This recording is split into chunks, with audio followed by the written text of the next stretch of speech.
Oke. Ya, Ariandi Maulana Tanggi, udah siap nak? Sudah, Men. Oke, baik.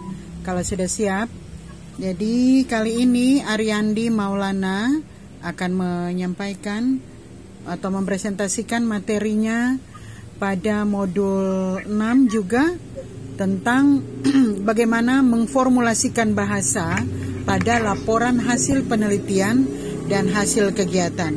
Jadi selanjutnya diberikan kesempatan buat Ariandi. Disilakan nak.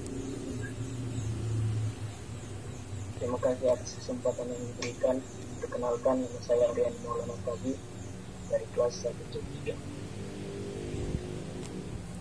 Sini saya akan mempresentasikan modul 6, yaitu bahasa laporan hasil penelitian dan hasil kegiatan. A. Pengantar. Melaporkan hasil penelitian atau hasil kegiatan termasuk pengolahan dan analisis data dalam bentuk tulisan yang berterima tidaklah mudah.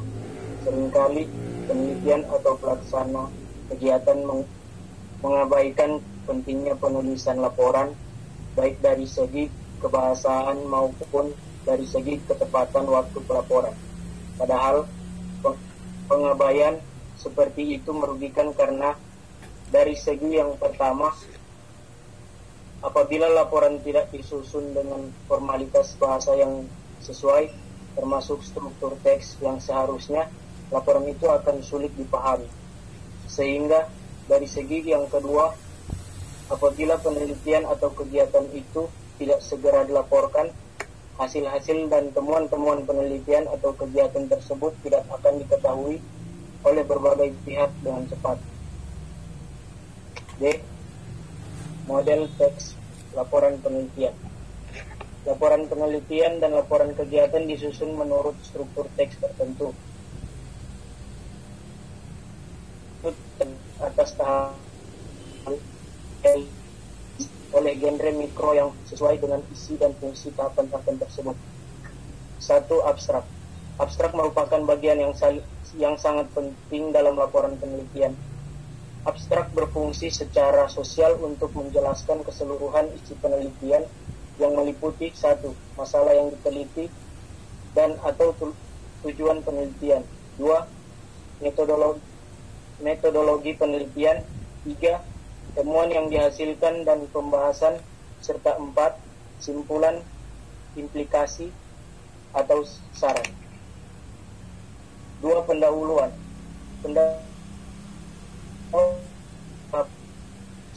Mengatakan latar belakang penelitian yang telah dilaksanakan, permasalahan yang diteliti, tujuan penelitian, manfaat penelitian, pentingnya masalah itu diteliti, dan pendekatan atau metode atau teknik yang digunakan untuk mencapai tujuan tersebut. 3. Landasan teori dan tujuan pustaka. Yang pertama adalah landasan teori yang berfungsi untuk menyampaikan ulasan teori yang digunakan untuk memecahkan masalah yang diteliti, dan yang kedua adalah tinjauan pustaka yang berfungsi untuk menyatakan perbandingan antara penelitian yang dilaporkan itu dan penelitian sebelumnya. 4. Metodologi penelitian tahapan. Metodologi penelitian berisi sajian tentang pendekatan, metode, dan teknik penelitian yang diterapkan pada penelitian yang dilaporkan, termasuk langkah-langkah yang ditempuh. 5. Hasil penelitian dan pembahasan. Pada laporan penelitian, kedua hal itu dapat dijadikan satu bab dengan nama hasil penelitian dan pembahasan, atau dijadikan dua bab masing-masing dengan nama hasil penelitian dan pembahasan. Biasanya uraian tentang hasil penelitian dan pembahasan pada laporan penelitian dinyatakan pada bab 4. Apabila kedua hal itu dijadikan satu, atau pada bab 5 dan bab 6. 6. Penutup. Bab penutup merupakan tahapan terakhir pada struktur teks laporan penelitian. Tahapan ini biasanya mengandung dua unsur, yaitu simpulan dan saran. Selain kedua unsur itu, implikasi penelitian juga sering dimasukkan ke dalam tahapan tersebut. Yang ketujuh, daftar pustaka dan lampiran. Penelitian termasuk penulis hendaknya memasukkan ke dalam daftar pustaka semua sumber yang berupa buku, artikel ilmiah, jurnal, atau terbitan lainnya yang digunakan secara acuan dalam membuat laporan penelitian. Di sisi lain, laporan adalah materi mendukung laporan penelitian yang diletakkan di bagian belakang di luar papan inti teks laporan. B. Teks laporan kegiatan. Yang pertama, ringkasan. Ringkasan laporan kegiatan mengandung unsur-unsur. Tujuan kegiatan. Yang pertama, tujuan kegiatan. 2. Deskripsi kegiatan. 3. Pelaksanaan kegiatan serta saran. 4. Saran. Kedua, pendahuluan. Tahapan pendahuluan pada laporan kegiatan berfungsi untuk menyampaikan latar belakang kegiatan yang telah dilaksanakan, gambaran tentang jenis dan bentuk kegiatan, tujuan, manfaat, serta strategi yang digunakan untuk melaksanakan kegiatan tersebut. Yang ketiga, deskripsi kegiatan. Tahapan deskripsi kegiatan berisi paparan tentang nama kegiatan, lokasi kegiatan, waktu kegiatan, dan pelaksanaan kegiatan. 4. Pelaksanaan kegiatan. Tahapan ini berfungsi untuk menguraikan kegiatan yang dilakukan, strategi yang digunakan dalam melaksanakan kegiatan, kendala yang dihadapi, dan langkah-langkah yang ditempuh dalam mengatasi kendala tersebut. Untuk mencapai semua itu, genre mikro yang digunakan adalah deskripsi dan atau meliputi rekon dan prosedur. 5. Penutup. Tahapan penutup berisi pernyataan simpulan bahwa kegiatan yang dimaksud telah dilaksanakan dengan baik dan bermanfaat. Di sisi lain, tahapan tersebut berisi saran-saran untuk perbaikan kegiatan yang akan datang. Yang keenam, daftar pustaka dan lampiran. Materi yang dapat dimasukkan ke dalam lampiran pada laporan kegiatan antara lain: 1. Dokumen yang dijadikan bahan rujukan penulisan laporan kegiatan. Yang kedua, surat-surat pendukung seperti surat izin untuk melakukan kegiatan di lokasi, misalnya praktek kerja, pentas seni, dan layaknya, dan lokal karyanya. Surat tugas dan sejenisnya. Yang ketiga, rincian penggunaan data. Yang keempat, gambar atau foto. Contoh laporan hasil penelitian dan laporan hasil kegiatan. Laporan hasil penelitian dengan judul pertumbuhan dan perkembangan kacang hijau terhadap cahaya. Pendahuluan. Latar belakang. Setiap makhluk hidup akan mengalami proses pertumbuhan, begitu pula pada tumbuhan. Pada proses pertumbuhan, pada tumbuhan dapat dipengaruhi oleh beberapa faktor. Salah satunya adalah intensitas cahaya. Banyak sekali teori yang menjelaskan tentang pengaruh cahaya terhadap pertumbuhan tumbuhan. Namun teori tersebut belum sepenuhnya dapat dipelajari jika belum mengetahui kebenarannya pada lingkungan kita. Untuk mengetahui dan membuktikan kebenaran teori tersebut, kita melakukan penelitian pada salah satu tumbuhan, yaitu tumbuhan kacang hijau. Tumbuhan ini kami ambil karena proses pertumbuhan kacang hijau tidak memerlukan waktu yang lama. B. Rumusan masalah. Berdasarkan latar belakang yang telah disebutkan di atas, maka permasalahan yang akan dibahas dapat dirumuskan sebagai berikut. Adakah pengaruh cahaya terhadap pertumbuhan kacang hijau?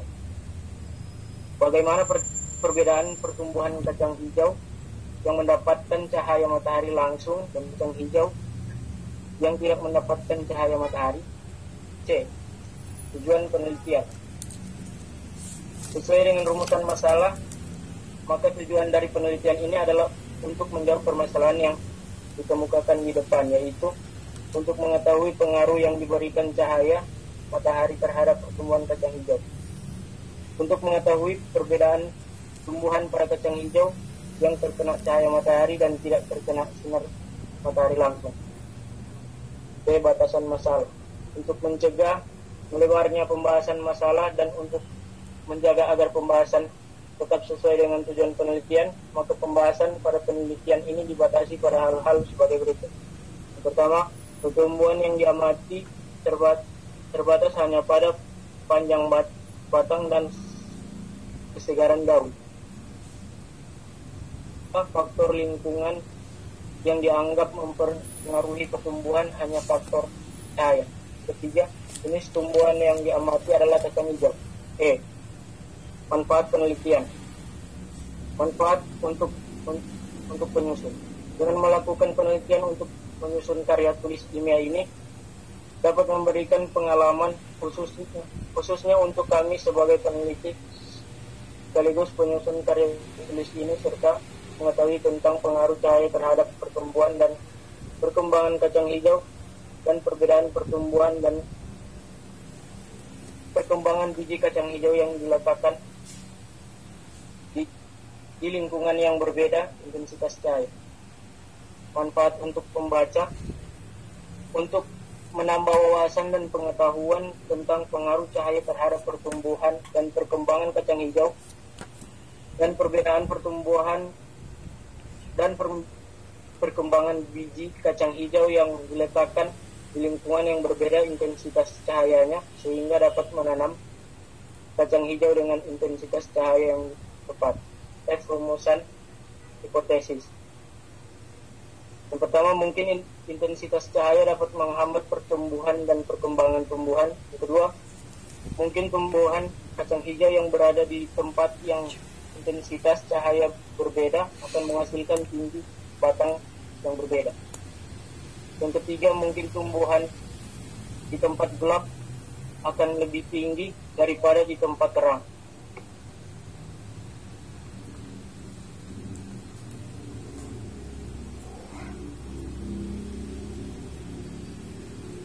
Keluar ke atas tanah. Kemudian tahap pertumbuhan primer. Ariandi, boleh kau lewati aja sampai di bagian akhirnya, disimpulan. Ya, kau lewati aja. Pokoknya kau kasih apa namanya?